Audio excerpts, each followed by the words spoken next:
This is Ellie, for those of you who don't know Ellie. She is an expert in cultural intelligence. She's also an expert in AI. She is an amazing woman. From the minute I met her, the first thing I noticed was how warm-hearted and welcoming she is. And that tells me that she's got it going on. She's in alignment with her message. So I hope you'll just enjoy this talk. And with that, I'm going to turn the floor over to Ellie. Thank you. Thank you, Carla. Okay, so I'm going to start because I am on a timer. And here in America, you know how time is what we consider money, right? We're very particular on our time. It's a time orientation. And it's actually one of the cultural dimensions out there. But 4 months ago, I was in Bali for the very first time attending a retreat. The time said, if we're starting at 8 a.m., 7:57, I show up into the room. There was nobody there. 7:57 a.m. I thought I was late because here in America, that's what we know. Not just in America, but in other westernized cultures, right? I wasn't late. I was actually first. You know where everybody else was at? About 20 women. They were in the restaurant having breakfast. So that's where I went. By the time the meeting started, it was like 8:30. So just bringing you to a cultural dimension. I want to ask a question. How many of us or you consider yourself pretty good or high in emotional intelligence? Great. Thank you. Now, if your hands were raised, I'm going to share something that might be a little bit uncomfortable, okay? And I'm going to apologize in advance. Because if you're building a global business, working with international clients, or even have team members from different diverse cultures, emotional intelligence is no longer enough in the future, especially in this time and age of AI. I think I heard 5 or 6 of us here all doing AI stuff. So that seems to be where everything is headed. And this is why I say that. We've been taught the golden rule. I think most of us are familiar with that. Treat others how you want to be treated, right? But that is terrible advice if you want to actually connect with people in a globalized world coming from diverse backgrounds. Because when you treat someone the way you or I want to be treated, we're basically projecting our own biases. We want them to know us. We want them to understand our own point of view, or vice versa. So even though the intentions are great, and I'm not saying don't do that, but it's not enough. What we want to do instead is look into the platinum rule. If you've heard of that, it's kind of like the upgrade. Treat others the way how they want to be treated, how they understand things. And until we start to learn and recognize these differences, these intentions might even cause friction unless we understand. So I know this because I lived it. I'm originally from the island of Guam. I grew up in Guam and the Philippines. It's a tiny little island out in the Pacific. Less than 200,000 people that live there, even up to this day. I went back and forth between Guam and the Philippines. We had tourists from Japan. So I learned as well from a lot of the Japanese tourists coming in. And also, in addition to the Guamanians, we had a very big US military presence there. So we had the American culture, right? And then yet we have my Filipino roots, we have the Guamanian culture, and then all the other tourists coming into the island. And from the way I grew up, it was about a sense of togetherness.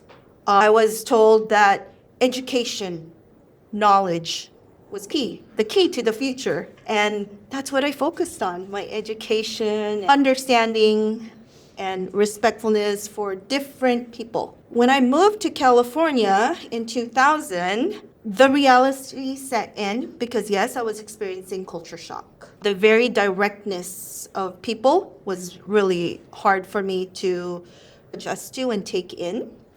But that's the way it's done here, right? And sometimes our clients or our business partners or our vendors depending on where they're from, they're going to have these biases and these belief systems that they grew up with. And we may not always understand what we think is them being rude or weird is actually just normal in their culture. And then they're probably thinking the same about us.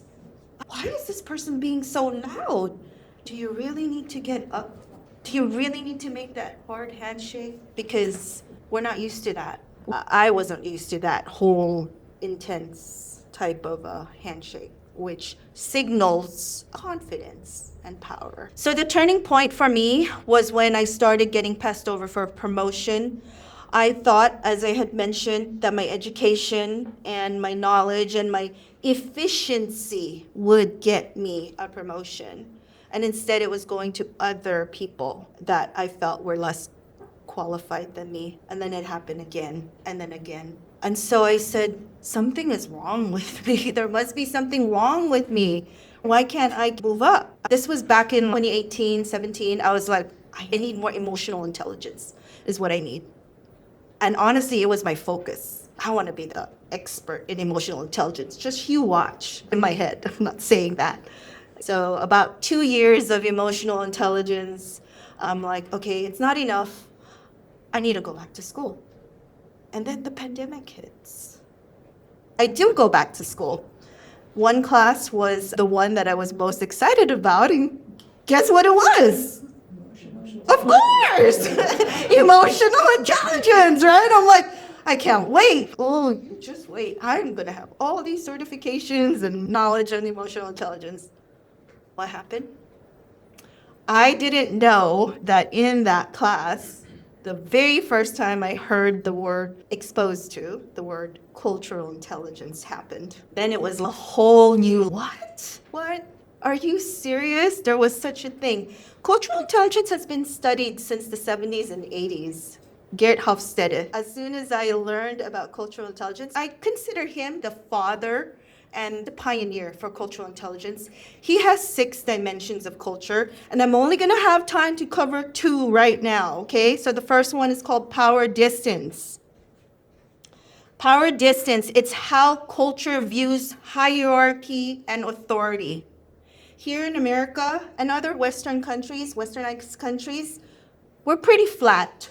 We're not as hierarchical, regardless of the position or role you have. Even if you're like a CEO, you look at Mark Zuckerberg, you look at Elon Musk, Jensen Huang. They're in their jeans, they're in their t-shirts. They don't have to look all powerful or sound more powerful. Actually, they're very human, right? Normal people. There's some countries, though, that have a very high power distance. A lot of it, let's say in the Middle East, some parts of Asia, where they view respect and authority to the people who hold power, calling them sir or your majesty or all these titles and roles. So that's one dimension, power distance. The next one is individualism versus collectivism. Individualism, that is probably the defining factor for here in America. A lot of it is based on being independent. By the time you're 18, it's time to walk out the door. A lot of them end up coming back, right? Especially now. Everything is so expensive here in California. But in general, that's what it is. Whereas you go to Asia or Latin America, you have grandchildren, parents, kids, cousins, aunts, grandparents, probably all still living in the same room. And it's perfectly normal. And they consult with each other. But that's not normal here, or maybe that's not the way here in the US. You have a 5-bedroom house, 2 people living there. So that is my talk on cultural intelligence. I do have a workshop coming up, and it's an intro to cultural intelligence. Like I said, emotional intelligence, I love it. It is powerful. But to really step ahead and understand this globalized world, especially with AI, we need to connect more to people. And you can only do that if you start understanding deep within. Because as relationships, there's so many distractions now. With AI, we have the clones. Sometimes we don't even know who we're talking to. But if you want to connect with your client or your coworkers, your vendors, your neighbor, your friends, understand them. from a real connection, and it takes cultural intelligence, is what I'm trying to say. It's about respecting and understanding different cultures, the diversity, not just in your presence, but even on Zoom. Blina's from Germany, and we communicate with people all over the world within seconds. So I see cultural intelligence as your step up. Yes. It's going to be a 2-day because to really grasp it, you got to grasp the concepts, the foundations, and then after that, you got to let it sink in and observe. So it's going to be June 17 and June 20. And it's $87 for us global women. It's going to be a total of 3 hours, so 6 hours total. And of course, there's room for Q&A. Yeah. Yes. You mentioned the idea that in here, America? United States, Yes. we value individualism. Yes. You said versus, was it communalism or? Oh, it is called collectivism, a collectivist society. Okay. A lot of that happens in Asia, even in Africa. Honestly, a lot of places value collectivism. It's America and the westernized world, which is like the UK and Australia, that are more individualistic in nature. But a vast majority of the world is, it's okay, consult your family. Exactly. And for some people, they will back up. Yes, yes. So that's what cultural intelligence does. It gives you an awareness of what is normal for the others.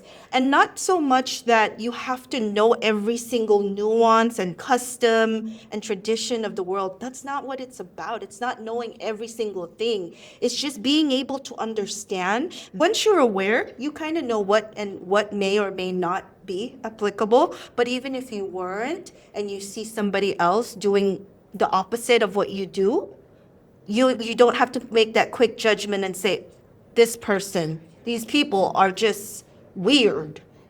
Because it creates division. Okay, I love that this is sparking a lot of questions. We've got time. Yeah. Here's one, because here's what I'm going to ask. My question is, and cut right to, so here you go.